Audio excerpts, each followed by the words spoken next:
Luis González Posada, abogado, periodista, expresidente del Congreso de la República y ex canciller. ¿Cómo estás? Luis, ¿cómo estás? Buenos días. Hola Pancho, qué gusto escucharte. ¿Cómo te va? Igualmente, un placer conversar contigo como siempre. Bien, tenemos varios temas de qué hablar, a ver si podemos tratar de comprenderlos todos en este breve tiempo que nos queda. Primero, la situación en Siria. Para aquellas personas que tal vez están más concentradas en la situación nacional, si puedes hacer un breve recuento de lo que está pasando en Siria y por qué es que podría tener un impacto internacional. Mira, primero una colita sobre el tema que trataron hace un momento, Por supuesto, adelante. sobre la ley del odio. Yo diría que es simplemente bruma. Si no conociera que el año 2017 el gobierno dictatorial de Maduro dio una famosa ley del odio para reprimir precisamente a aquellos periodistas, opinólogos o políticos que se oponían a su gobierno. Los manda a las cárceles aplicando esa ley. Entonces, señalarte que es una vergüenza solamente el hecho de presentarlo en nuestro país, Sí. Porque es un flagrante atentado contra la libertad de prensa y contra el sistema democrático. Perfecto. Ahora, entramos al tema sirio. Así es. Mira, a mí lo que me sorprende, Pancho, es lo siguiente. Esa dictadura tiene 54 años en el poder. Primero fue el padre, como tú sabes, tuvo 29 años, y después el hijo, 24 años. Entonces, durante ese largo tiempo han asesinado a muchísimas personas. Se estima por lo menos 300 o 400 mil personas asesinadas.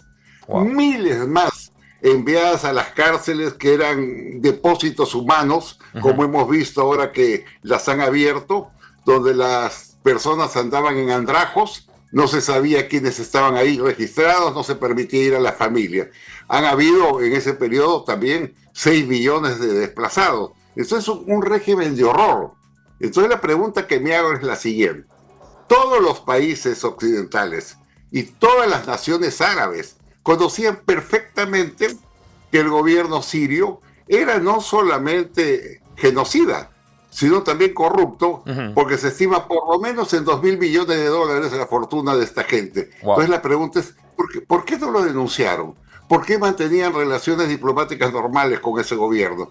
¿Por qué no las rompieron? ¿Por qué no levantaron la voz en los organismos humanitarios? ¿Cuál es la explicación que puede llegar a tu... Callaron. Y al callar es complicidad, pues. Claro. ¿Y callar es complicidad. ¿Cuál es ¿no? la explicación Entonces, que puedes dibujar tú? Iban a sus fiestas diplomáticas, condecoraban no solamente al Assad, sino a sus funcionarios. Y eso es una desgracia que se repite en otras circunstancias con otros gobiernos, ¿no? ¿Cuál es la explicación que puedes dar tú para que haya habido esta complicidad o este silencio por parte de distintos gobiernos?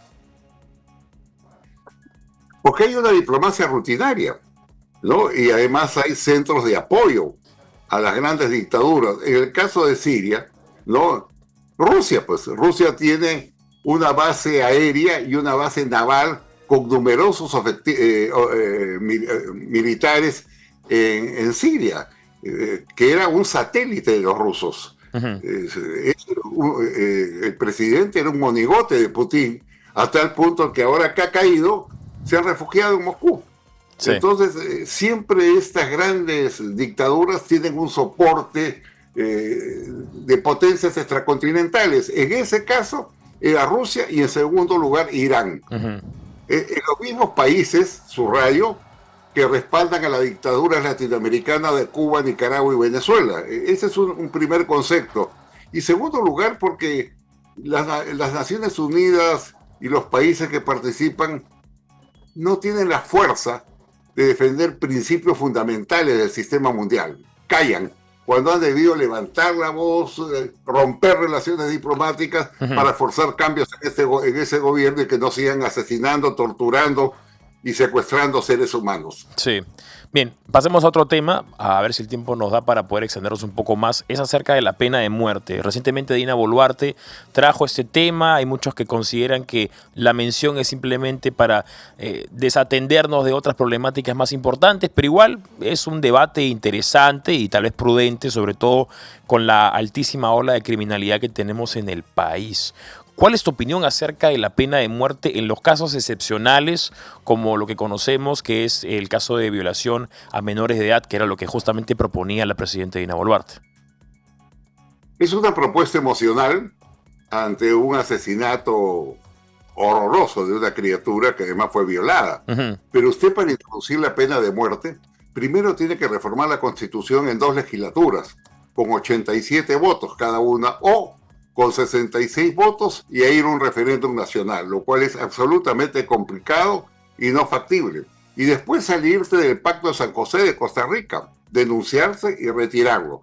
Así se abre el camino. Entonces, eso es imposible. Lo que se debería hacer, Pancho, es construir una cárcel especial en la selva donde se envíen a esos asesinos, sicarios y gente que comete delitos atroces. No pueden estar distribuidos en diferentes penales si es que los capturan, y no en un centro donde no tengan ninguna posibilidad de extender sus crímenes a través de las prisiones. Esa gente debe estar sometido a un régimen muy fuerte, como el que hace, por ejemplo, el presidente Bukele en El Salvador, donde los exhiben con un traje naranja, creo, encadenados y con un régimen interno duro, donde los obligan a trabajar. Entonces, la respuesta es esa: vamos a construir una cárcel con un régimen penitenciario muy fuerte, y creo que el país se libraría. Esas son soluciones prácticas que se deben dar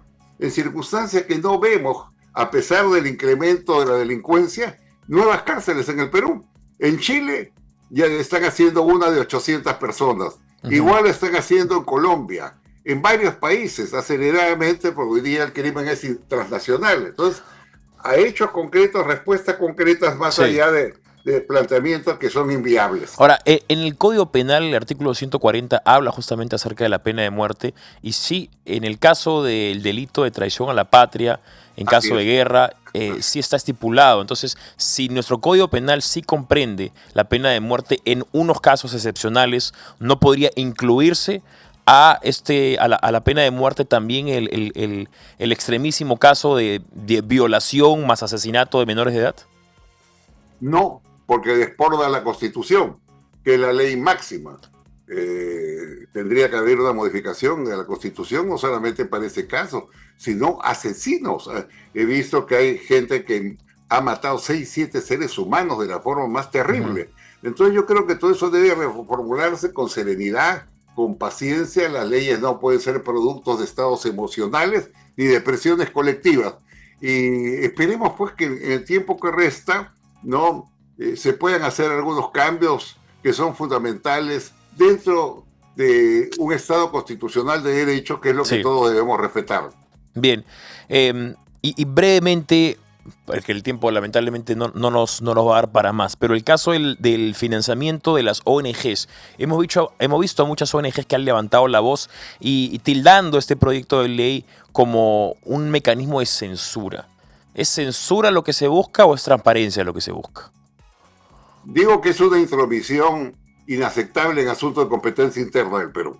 Hemos visto que algunos gobiernos, como Canadá o los Estados Unidos o Gran Bretaña, se oponen a esta ley, pero lo que no dicen es que en sus países sí existe una norma por la cual se exige a las ONGs que estén inscritas y hacen un monitoreo del destino de los fondos. Eso es así. Acá es lo que se pretende hacer. Se estima por lo menos en $500 millones lo que ha ingresado el año pasado a esas ONGs. Lo que queremos es simplemente que estén inscritas y que sepamos que el dinero es adecuadamente utilizado y no derivado a acciones de otra naturaleza que para las que fueron destinadas. Es una ley de transparencia, es una ley democrática. A mí me extraña más bien esa oposición para que el Congreso no la apruebe. Ojalá que el Congreso haga respetar su soberanía, su autonomía, y lo apruebe en esta legislatura. Le quedan 3 días, a través ¿no? de la comisión permanente, ¿no? Quedan 3 días de esta legislatura. Vamos a ver si el Congreso se pone las pilas para la aprobación. Pero efectivamente, como tú bien mencionas, ha habido no solamente la intromisión, sino que también tenemos intromisión con respecto al proyecto de ley, porque hemos visto que diferentes dependencias de países extranjeros se han pronunciado. También han dicho, oye, por si acaso este proyecto de ley atenta contra la democracia. Sí, y qué curioso, ¿no? Eso he visto inclusive 2 senadores norteamericanos, Sí. ¿no? Hacer un escandalete, pero no se acuerdan esos senadores americanos que hay una ley de transparencia en los Estados Unidos, que en cualquier momento pueden intervenir a las ONGs que reciben donativos para saber en qué se están utilizando. Igual pasa con los franceses, una norma específica, con Gran Bretaña, con Canadá. Entonces, si existe esa norma en otros países, y acá en América Latina también hay varios países que lo hacen, ¿por qué no en el Perú? ¿Por qué no en el ¿Qué Perú? ocurre? ¿Qué tienen miedo que se sepa? Esa es la pregunta del millón, ¿no? ¿A qué le tienen miedo? Quiero agradecer a nuestro tercer invitado de esta mañana, Luis González Posada, abogado, periodista, expresidente del Congreso de la República y también ex canciller del Perú, por acompañarnos esta mañana, aunque sea de manera digital. Espero que la próxima vez podamos conversar de manera presencial, Luis.